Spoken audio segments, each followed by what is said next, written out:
Hey everybody, welcome to today's special episode of the Steve Mack podcast. I've got a guest here, Joey McEvoy. Thanks for your time today, Joe. Glad to have you on the show.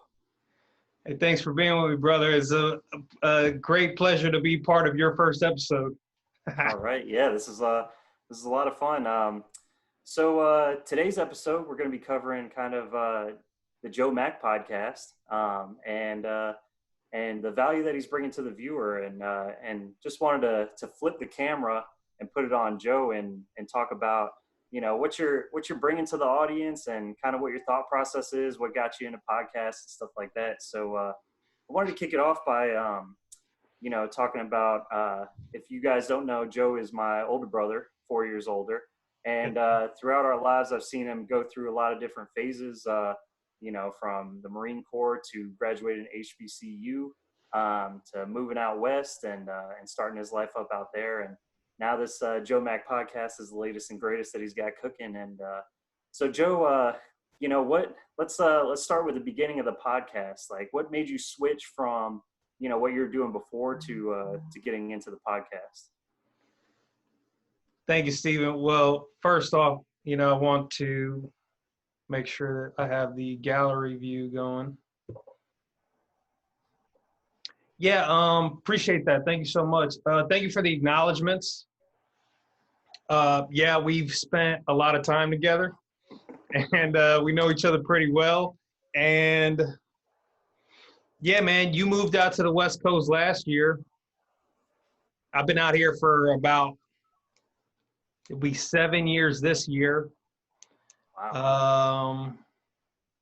Yeah, appreciate the acknowledgement. What I've done is, since the quarantine started, maybe a couple months ago, I've had the opportunity to conduct interviews via video chat, essentially. And what I've decided to do was kind of really use that opportunity to document high quality professional interviews with people that I actually know that are in my vicinity, and some people that I don't know that I reached out to via email or social media, whatnot, and was able to sit down and kind of, put the spotlight on them, so to speak. So that's kind of what it's been all about. And it's that's awesome. I noticed that your interviews cover a wide swath of professions. Lately, you've been doing a big series on your fellow Marines, which is pretty cool. It's like, I noticed that, in comparison with other podcasts that are going on right now, some will hone in on a specific area of expertise or something like that, and kind of focus on a particular segment of viewership. But you've got professionals from the entertainment industry, from the military, just kind of all over everyday American life, and like you said, high quality professionals at that. So can you tell me a little bit about your strategy of, like, having a bunch of different types of people on the show? Absolutely. Thank you for that as well. So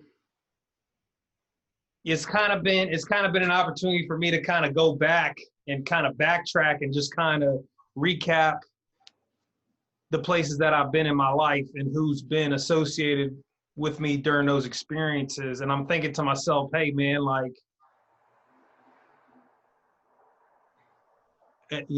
what could it, what would it be like if I was able to get in touch with everybody? Well, lo and behold, we have the ability to do that with technology. Journalism is something that I studied in college, that I became very proficient at. And this is kind of a chance for me to kind of use that ability creatively in my personal life. So yeah, I'm reaching back to childhood friends that did this, and this. And then I'm reaching back to guys that I served with in the military that may have seen it, obviously seen it from a different angle than I saw it. And kind of getting those perspectives, and then, of course, family history, reaching out to my grandfather this week. I got his whole story on, his decision to join the military, and he basically summarized his whole enlistment, and I was able to document that and share it with the world potentially. And I think that, hey, look, man, if anything, at least I can, put on display for you, for anybody who's aware of what I'm doing, that, hey, this is possible, like it doesn't take crazy amounts of equipment or, studying many years to do this stuff. We have the power right here. This is real. And to the degree that we're able to negotiate technology into our lives, is to the degree that we're going to be successful in the years to come. I mean, ideally, if all things considered, things, keep going the same way. Yeah, I definitely see your point. And I think that your project is really interesting. If you go back to like revolutionary times, the people that you think of, Benjamin Franklin and George Washington, spent a lot of their time documenting their family history. And that includes all of the people that they know, their neighbors and their friends and families, because if they didn't write it down, then, nobody else was going to. And they have journals where it's a significant portion of time where they're documenting that for future generations to learn from and stuff like that. And I think that your perspective on the podcast is pretty interesting, because instead of focusing on a particular viewership and kind of catering to what they may or may not want to see, you've kind of covered a spectrum that surrounds your life, which is pretty cool. And it encompasses our family, which is fun, and our friends. And it's a good segment of history right here that you're kind of documenting and paving the way to show us how to document, which I think is cool. So that's the value that I get from the Joe Mack podcast. I hope you viewers out there get the same value from the Steve Mack podcast. This is a special episode that we're doing today. So yeah, Joe, I'll switch up the topic a little bit and talk about your transition to San Diego and how you're doing out there, and maybe what the future holds, podcast or not, what your next steps are. What's near term, long term, what you got going on, brother? Thank you for that, man. Yeah, and just to recap what you said, just to kind of recap what you just kind of said, because I wasn't really aware that you said Benjamin Franklin was kind of during revolutionary times, he was documenting friends and neighbors and basically everybody that was in his vicinity. Oh yeah, absolutely. That was, they were like the forward thinkers at the time. And so they also were wealthy and stuff and didn't have to, tend their fields and go hunting for their dinner all the time. So they had time to sit down and write and document these things and kind of exercise their minds a little bit by recording the history as they saw it around themselves. Yeah, I think that's a beautiful thing, man. Thank you so much for bringing that up, because, it kind of, what you just said kind of details exactly what's taking place with me currently, the way that I see it, because these interviews wouldn't happen. This podcast wouldn't be what it is if there was no sudden shutdown of everything, right? Which is kind of like a wake-up call to me. It was like, okay, well, do I have the ability to create my own schedule? Okay. I think everybody does, but the question is, okay, am I just going to put down meaningless tasks to take up hours in my day, or am I going to fill it with potential conversations with people that have added value to my life, and vice versa? Well, I have the ability to do it, and I have the know-how. So if I don't utilize those abilities and skills, it's as if I never had them, right? And yeah, I can sit down with entertainment professionals, and because that's kind of the industry that I chose to pursue, I could do that all day. Uh, how much more value would I get if I actually put the spotlight on the people closest to me? And this is what that is. And this is actually something I could have done 10 years ago. This is actually something I could have done 20 years ago. Really. I mean, I've been DJing parties and recording raps, me and my buddies, since back in high school. And, I did the military thing. I got out, and then I kind of learned how to really do the professional media entertainment thing, but I never really took the time to really put the focus and documentation on the people that are around me.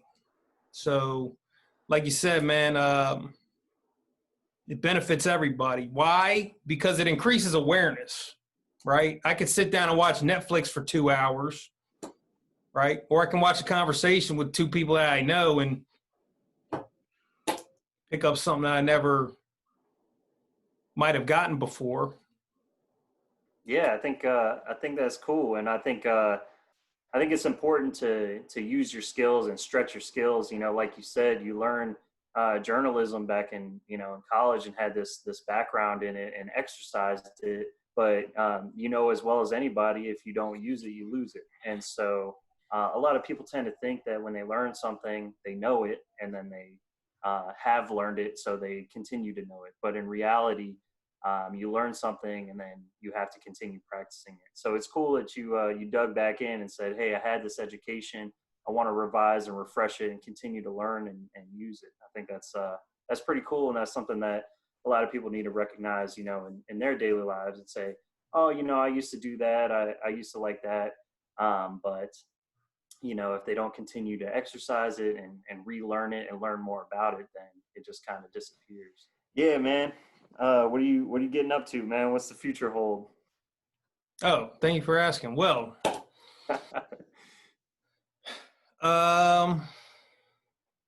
yeah, man, look forward to seeing you Thursday. You're coming down here, so that'll be good. Back to your question of, how was my transition from Virginia to California? Well, yeah, snuck that one in there too. yeah, I mean, I feel like my entire life's been a series of mini transitions from location to location. And yeah, man, which has been, it's been what it's been, right? And yeah, so I drove across the country. I mean, none of that shit matters. I mean, I've shared the experience. I came from the East Coast and packed up and drove across with my wife and my dog, and it's a physical distance thing, which you can overcome in a couple days. But you leave a lot of relationships behind on the East Coast, and a lot of people take for granted the people that are around them, and maintaining those relationships even when it's convenient and close. But then when you add 3,000 miles of distance in between, it makes it that much more difficult. And so I also see this podcast as a pretty cool reach out to keeping those relationships alive. You've had people from Virginia and New Jersey and Pennsylvania and New York all on the podcast and all over really. And so I think that's another benefit of what you're doing is maintaining those relationships and keeping them alive. What have you learned from the podcast? Well, most recently I learned, about how our grandfather got into the military and kind of what his life decision process was looking like in the midst of the Korean War. So that was pretty interesting. Seeing your band of brothers on there is pretty cool too, and it's inspiring, and it's it from the outside, from a civilian perspective, looking at the military, you get a sense of it where everybody stands up at the baseball game and cheers for the guy who just got home. But when you look at, you know, the faces of the guys who are actually living it and what their different perspectives are on it, I think that's pretty cool. You know, you got some guys who, you know, get in and don't like it. You got some guys that get in and it becomes their life and their career. And sometimes there's an in between, you know. And so I think that's another interesting perspective that a lot of people don't have the military from the outside looking in. And all that stuff is stuff that I've seen on your show. So that's all really cool. Thanks, man. Glad you're enjoying the content. It's good, man.